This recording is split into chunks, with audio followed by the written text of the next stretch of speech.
जय हिंद दोस्तों। तो बहुत शानदार तरीके से मैम ने अपने सिलेबस के बारे में बताया और सारी बातें इन्होंने जानकारी दी, लेकिन उसके पहले मैं चाहूँगा कि आप लोगों को थोड़ा सा यूपीएसआई के बारे में एक कंप्लीट जानकारी दी जाए कि असल में यूपीएसआई एग्ज़ाम है क्या और किस तरीके से इसके पेपर होते हैं, किस तरीके से इसके सभी चीज़ें होती हैं मेरे भाई यहाँ पे। ठीक है, इसमें सिलेक्शन लेने की प्रक्रिया क्या है, क्या इसका प्रोसेस है, क्या यहाँ पर कोई दूसरे स्टेट का बच्चा जो है वो यूपीएसआई में अप्लाई कर सकता है, इसकी कट ऑफ कितनी जाती है, इसमें कितने नंबर का पेपर होता है, कितना हमें पढ़ाई करना होता है। ठीक है, क्या मैथ्स जो आता है वो पूरा का पूरा आता है या थोड़ा सा आता है। ठीक है, या अरिथमेटिक का वेटेज ज़्यादा है, एडवांस का वेटेज ज़्यादा है। तो सारी बातें जो हैं वो हम लोग यहाँ पर अभी पूरा का पूरा हम आपको कंप्लीट बताने वाले हैं। यानी अगर हम बात करें तो मेरे पीछे ज़रा देखिए, तो यहाँ पर लिखा हुआ है स्ट्रैटेजी फॉर यूपीएसआई 2023। ये वीडियो मेरे भाई कंप्लीट स्ट्रैटेजी, गाइडेंस और कंप्लीट नॉलेज के बारे में होने वाली है कि यूपीएसआई एग्ज़ाम है क्या, किस तरीके से कंडक्ट होता है, कितने नंबर का पेपर होता है। ठीक है, कितनी इसकी कट ऑफ जाती है, किन सोर्सेज को आप फॉलो करेंगे तो आप बेहतर कर सकते हैं, किस तरीके से आपको डेली पढ़ाई करनी होगी, कितने घंटे आपको किस सब्जेक्ट पे देना होगा, लास्ट ईयर का कट ऑफ, प्रेजेंट ईयर का कट ऑफ और नेक्स्ट जो हमारा एक्सपेक्टेड कट ऑफ है वो हमारा कितना जाएगा, सारी बातें जो हम आपको बताने वाले हैं। तो सबसे पहले अगर हम यूपीएसआई के बारे में बात करें मेरे भाई, तो यूपीएसआई में 3 चीज़ों के आधार पर आपका सिलेक्शन होता है। सबसे पहले अगर हम बात करें तो ऑनलाइन रिटन एग्जामिनेशन। ठीक है, ये ऑनलाइन रिटन एग्जामिनेशन का मतलब यहाँ पर हो गया कि जो आपके 400 नंबर का पेपर हो गया, यहाँ पर वो बात की जा रही है, जिसके बारे में हम अभी डिटेल में बताएंगे। दूसरा यहाँ पर जो हो जाता है वो हो जाता है documentation and physical standard test, जिसे हम पीएसटी भी कहते हैं। पीएसटी यानी फिजिकल स्टैंडर्ड टेस्ट का मतलब आपकी हाइट हो गई, आपका चेस्ट का एक्सपेंशन हो गया कि सीना कितना आपका फूलता है, ठीक है, कितना नहीं फूलता, आपकी हाइट कितनी होनी चाहिए, कितनी नहीं होनी चाहिए। महिलाओं के लिए अलग यहाँ पर जो है वो प्रक्रिया है और पुरुषों के लिए जो है वो अलग यहाँ पर क्राइटेरिया है, दोनों का अलग अलग है यहाँ पे। ठीक है, और थर्ड जो हो जाता है वो फिजिकल एफिशिएंसी टेस्ट हो जाता है, जिसे हम पीईटी कहते हैं। यहाँ पर सिर्फ आपको रनिंग करनी होती है, मेल का अलग है और मेरे भाई फीमेल का अलग अलग स्टैंडर्ड सेट है। ठीक है, तो सबसे पहले अगर हम बात करें ऑनलाइन रिटन एग्जामिनेशन के बारे में, तो ऑनलाइन रिटन एग्जामिनेशन की प्रक्रिया क्या होती है। तो यहाँ पर मेरे भाई जो पेपर आप दे सकते हैं वो या तो हिंदी में दे सकते हैं और नहीं तो आप इंग्लिश में दे सकते हैं। ठीक है, दूसरा यहाँ पर अगर हम बात करेंगे तो जो क्वेश्चन होते हैं क्या उसे हमें सब्जेक्टिव फॉर्मेट में लिखना होता है या फिर वो ऑब्जेक्टिव होता है। तो जैसे एसएससी या बाकी कोई भी एग्जाम हो गया, जिस तरीके से ये सारे एमसीक्यू के फॉर्मेट में होते हैं, उसी तरीके से आपका यूपीएसआई का पेपर भी जो है वो भी आपका एमसीक्यू फॉर्मेट में होता है, यानी मल्टीपल चॉइस क्वेश्चन, कि 4 ऑप्शन आपके दिए गए होंगे, उनमें से आपको एक जो है यहाँ पर इसको टिक करना होगा। तीसरी अगर हम बात करें तो टोटल जो सवाल होते हैं वो कुल मिलाकर 160 होते हैं। 40 आपके हिंदी के, 40 मूल विधि संविधान के, 40 आपके रीजनिंग के और 40 आपके मैथ्स के। ठीक है, नेक्स्ट अगर हम बात करें तो यहाँ पर कोई भी नेगेटिव मार्किंग नहीं होता है यूपीएसआई के एग्जाम में। अगर आप यहाँ सोच रहे हो कि मेरे नंबर कट जाएंगे गलत अटेम्प्ट करने की वजह से, तो यह अवधारणा बिल्कुल गलत है। कहीं पर कोई भी नेगेटिव मार्किंग आपका नहीं होता है, जितने भी रहते हैं वो सारे के सारे आपको पूरे के पूरे नंबर दिए जाते हैं, हर सवाल के लगभग 2.5 नंबर आपको। नेक्स्ट अगर हम बात करते हैं तो एक सबसे इंपॉर्टेंट पैरामीटर जो होता है वो ये होता है, जो बच्चों को पता नहीं होता, और वो ये होता है कि आपको हर सब्जेक्ट में क्वालिफाइंग मार्क्स लेकर आना है, एक तरीके से बैंकिंग की तरह। 35 नंबर आपके हर सब्जेक्ट में आने चाहिए, यानी मैथ्स में भी 35 आने चाहिए, इंग्लिश आपका रीजनिंग में भी 35 आना चाहिए। ठीक है, मूल विधि संविधान में भी हो गया और हिंदी में भी। यानी अगर 35 नंबर से कम आपका किसी भी पेपर में आता है तो आपका मेरे भाई सिलेक्शन वहां पर नहीं होगा। ठीक है, इस बात का आपको पर्टिकुलरली ध्यान रखना है। इसके अलावा कोई दूसरा इसका मेंस नहीं होता, कोई और रिटन एग्जामिनेशन नहीं होता, सिर्फ एक प्री का पेपर होता है और वो 400 नंबर का पेपर होता है। ठीक है, और इसी में मेरे भाई जो है आप जितना परफॉर्मेंस दे सकते हैं, आप उतना परफॉर्मेंस मेरे भाई यहाँ पर रिक्वायर्ड होती है। नेक्स्ट अगर हम बात करें तो जो ये एग्जाम के पैटर्न होते हैं, तो जैसे मैंने कहा ना कि ये 4 सब्जेक्ट हो गए। सामान्य हिंदी हो गया आपका, दूसरा आपका मूल विधि और संविधान हो गया, तीसरा आपका यहाँ पर numerical and mental ability test, जिसे आप रीजनिंग थोड़ा कह सकते हैं, चौथा आपका मेरे भाई मेंटल एप्टीट्यूड टेस्ट या इंटेलिजेंट हो गया, या फिर एक तरीके से थोड़ा सा रीजनिंग हो गया, कुछ सवाल इसमें भी रीजनिंग के होते हैं। 40-40-40-40 यानी कुल मिलाकर 160 नंबर 160 सवाल होते हैं। ठीक है, और हर जो सवाल मतलब यहाँ पर हो गया वो 2.5 नंबर का हो गया। इस वजह से हर सब्जेक्ट 100-100 नंबर का पेपर होता है। पूरा का पूरा पेपर 400 नंबर का होता है और आपको ये मेरे भाई 2 घंटे के अंदर में पूरा का पूरा अटेम्प्ट करना होता है। इसी के आधार पर जो है वो आपका कट ऑफ भी बनता है और इसी के आधार पर आपका सिलेक्शन भी होता है। ठीक है। तो पूरा पेपर कितने का हो गया, तो 400 नंबर का। ये था मेरे भाई पार्ट नंबर 1, जिसको हम कह रहे हैं ऑनलाइन रिटन एग्जामिनेशन। अब इसके बाद हम आते हैं पार्ट नंबर 2 में। पार्ट नंबर 2 हमारा हो जाता है पीएसटी, यानी यहाँ पर फिजिकल स्टैंडर्ड टेस्ट। ठीक है, यानी आपके शारीरिक एक तरीके से क्षमता, शारीरिक मेजरमेंट हो गई यहाँ पर। क्योंकि देखिए जितने भी पुलिस की भर्ती हो जाती है या फिर एक तरीके से पारामिलिट्री की भर्ती होती है, तो उनमें थोड़ी सी लंबाई रिक्वायर्ड होती है।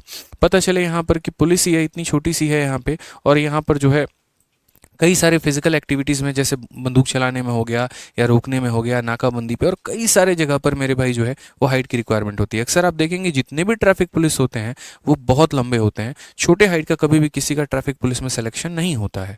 ठीक है, तो जितने भी आपके जैसे मानो अगर हम सीजल में भी बात करें तो जो एक्साइज इंस्पेक्टर की पोस्ट हो गई उनमें भी हाइट की रिक्वायरमेंट होती है, लेकिन जो डेस्क जॉब होते हैं उनमें हाइट और वेट की मतलब इन चीज़ों की रिक्वायरमेंट नहीं होती है। तो चूंकि यहाँ पर ये ग्राउंड ड्यूटी है, ग्राउंड ड्यूटी है तो यहाँ फिजिकल स्टैंडर्ड टेस्ट की आवश्यकता होगी, और उसके लिए आपको यहाँ पर जनरल है, ओबीसी है या एससी है। तो मेल की हाइट जो चाहिए वो 168 सेंटीमीटर चाहिए। चेस्ट जो है यहाँ पर 79 से लेके 84, मतलब आपको यहाँ पर 79 नॉर्मल हो गया, एक्सपैंड करके 84 तक आपको ले जाना है। और वेट भी आपका 52 केजी, हालांकि वेट को बहुत ज़्यादा उतना प्रेफरेंस नहीं दिया जाएगा, कोई दिक्कत नहीं, मतलब मिनिमम आपका 52 होना चाहिए, मैं आपसे ये कह रहा हूँ। मैक्सिमम आपका कितना भी हो कोई दिक्कत की बात नहीं है। ठीक है, यहाँ पर एसटी की अगर हम बात करें तो उनको थोड़ा हाइट में रिबेट मिलता है, उनका चेस्ट एक्सपेंशन में भी थोड़ा रिबेट मिलता है, लेकिन वजन अभी भी कितना होना चाहिए, तो 52 किलो होना चाहिए। उसी तरीके से अगर हम फीमेल की बात करें तो फीमेल की जो हाइट चाहिए वो कितनी चाहिए, 152 सेंटीमीटर। और फीमेल का कभी भी चेस्ट का एक्सपेंशन या ये सब की रिक्वायरमेंट कहीं पर भी नहीं होती है, ना सिर्फ यूपीएसआई में बल्कि दिल्ली पुलिस या किसी भी एग्जाम में मेल का ही चेस्ट का एक्सपेंशन यही सब पूछा जाता है, फीमेल का कहीं पर कोई रिक्वायरमेंट नहीं होता है। और इनकी जो मिनिमम हाइट चाहिए होती है वो कितनी चाहिए होती है, तो 40 किलो। यहाँ पे इसके बारे में नीचे लिखा भी है कि males must have at least 5 centimetre of chest expansion. जैसे मान लो कि अगर यहाँ पर बिना फुलाए अगर आपका सीना 79 का आ रहा है, तो सीना फुला के थोड़ी सी ऐसी लंबी सांस लेके आपको 5 सेंटीमीटर एक्स्ट्रा यानी 84 तक तो लाना ही लाना होगा। 5 सेंटीमीटर का एक्सपेंशन होना चाहिए, तो ये कोई दिक्कत की बात नहीं है। जब आप पीएसटी के लिए जाते हैं तो वहाँ पर जो लोग होते हैं, जो एग्जामिनर होते हैं, एक तरीके से जो आपका टेस्ट कर रहे होते हैं, तो वो थोड़ा बहुत आपको कोऑर्डिनेट करते हैं, उसमें आपकी सहायता वो करते हैं।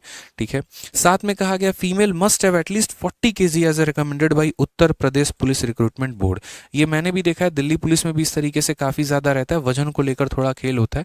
कई सारी लड़कियाँ ऐसी होती हैं जिनका वजन थोड़ा कम होता है, अब उन्होंने एक तरीके से फिजिकल टेस्ट भी पास कर लिया मान लीजिए, या कैपेबल भी हैं और उनके नंबर भी काफ़ी अच्छे हैं, लेकिन अगर मानिए वजन 40 किलो से कम में है तो उनका सिलेक्शन नहीं होगा यहाँ पर। तो ये छोटा सा डाइट वाइट ध्यान दोगे, 1-2 महीने दोगे तो आराम से जो है वजन अपना 40 किलो तक लेकर आ सकते हो, अगर किसी का वजन कम रहेगा तो।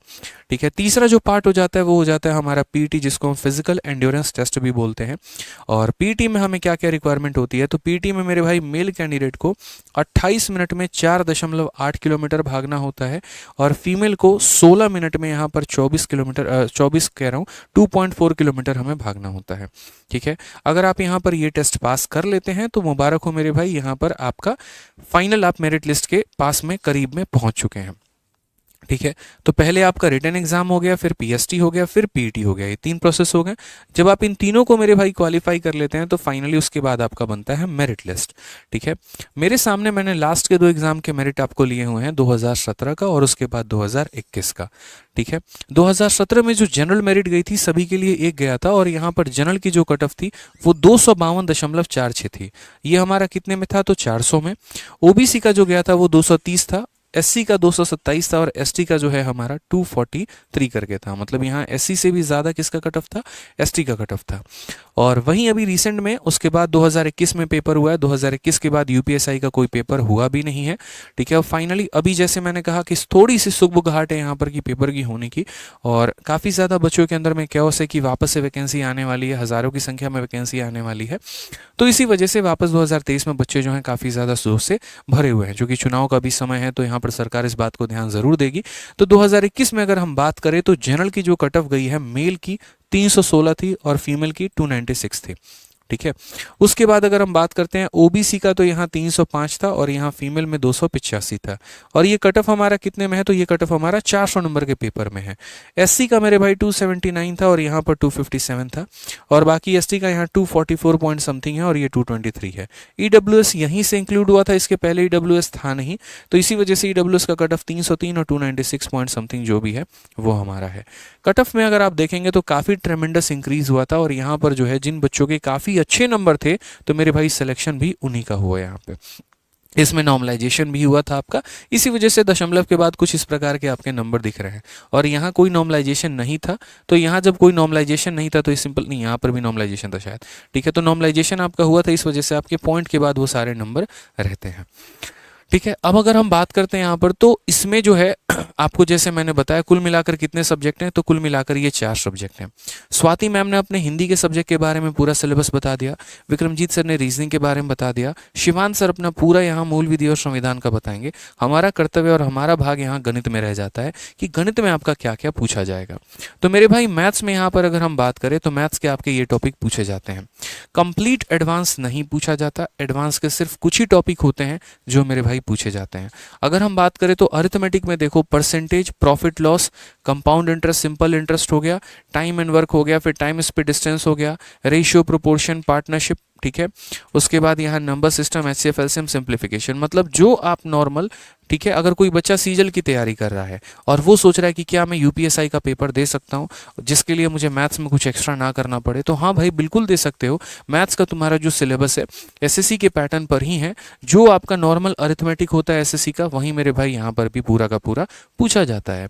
और एडवांस में अगर हम बात करें तो डीआई हो गया, मेंसुरेशन हो गया, ज्योमेट्री नहीं आता है, और मेंसुरेशन में भी बहुत लिमिटेड पार्ट आते हैं आपके, क्योंकि मैं अभी यूपीएसआई की किताब पे काम कर रहा हूँ और हर सवालों को मैं खुद यहाँ सॉल्व कर रहा हूँ, बच्चों के लिए सॉल्यूशन मैं बना रहा हूँ। तो जहाँ तक मैं देख पा रहा हूँ यहाँ पर तो बहुत लिमिटेड यहाँ से टाइप्स पूछे गए हैं मेंसुरेशन के, और बाकी कुछ मिसलेनियस पार्ट हो गए। ये ज़रूर है कि यूपीएसआई का मैथ जो है वो हलवा नहीं है, बहुत ढंग का लेवल का पेपर पूछा जाता है। सीजल मेंस में भी वैसे सवाल नहीं आते हैं जैसा यूपीएसआई में पिछली बार देखने को मिला है, ठीक है। ऐसा नहीं है कि लल्लू पल्लू सवाल है, कोई भी आएगा बना के चला जाएगा मेरे भाई। देखो मैथ्स कैसा पेपर है, काफ़ी स्कोरिंग पेपर है। जैसे मान लो कि जीएस हो गया या बाकी सब्जेक्ट हो गए, उनमें थोड़ी संभावना आपकी रहती है सही हो भी सकता है, नहीं भी हो सकता है।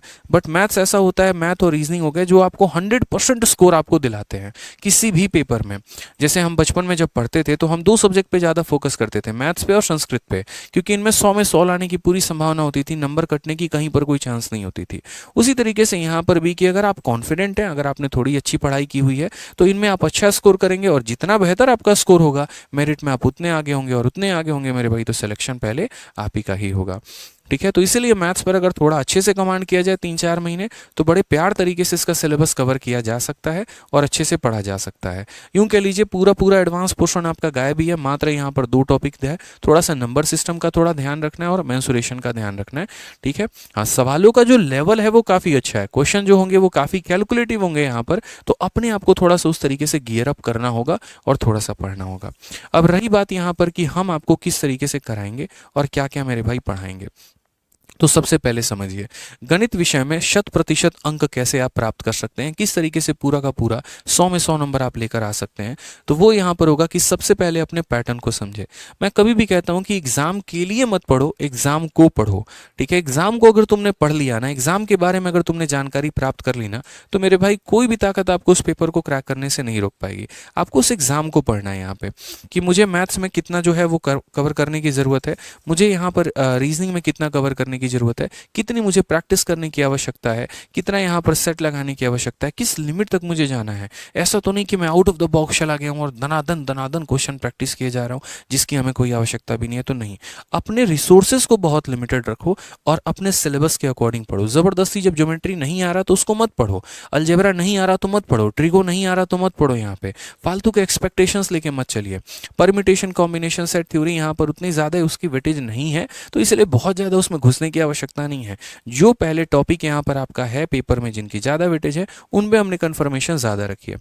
नेक्स्ट पॉइंट, पिछले वर्षों के प्रश्नों का विश्लेषण, यानी लास्ट ईयर जो प्रीवियस ईयर के क्वेश्चंस होते हैं उन पर तो अपनी पूरी 100% कमांड रखिए, ठीक है। उनके स्मार्ट अप्रोच को जानने की कोशिश करिए, एग्जामिनर के माइंड को पढ़ने की कोशिश करिए कि किस किस पॉइंट पर उसने टारगेट किया था और किस तरीके के उनके सवालों को पूछा था, किस कंसेप्ट पर उसने ज़्यादा जोर दिया था, और हम उनकी ज़्यादा प्रैक्टिस करेंगे। इनफैक्ट जब मॉक टेस्ट भी आप दे रहे होंगे तो आपके माइंड में हमेशा ये थॉट रहना चाहिए कि मुझे इस तरीके से पढ़ाई करना है ताकि मेरे भाई आराम से जो है यहाँ पर पूरा का पूरा हम क्लियर अप कर पाएं।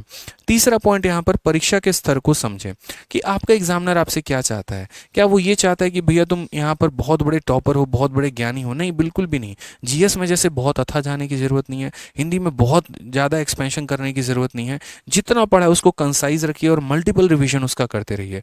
कोई भी परीक्षा आपके मल्टीपल रिविजन के आधार पर निकलता है, ना कि बहुत ज़्यादा पढ़ने पर।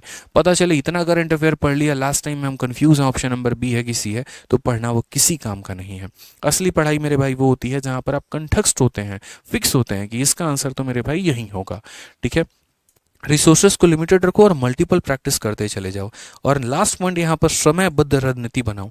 यहाँ पर वेट मत करो कि वैकेंसी अब आएगी, सरकार की तरफ से सूचना आएगी तब हम पढ़ना शुरू करेंगे। अगर आपके मन में थोड़ी सी भी अलग है यूपीएसआई को लेकर तो मेरे भाई अपनी तैयारी शुरू कर दीजिए, ठीक है। जो लोग बाद में रेस को स्टार्ट करेंगे ना तो वो बाकी भीड़ का हिस्सा बनेंगे, आपको भीड़ का हिस्सा नहीं बनना है।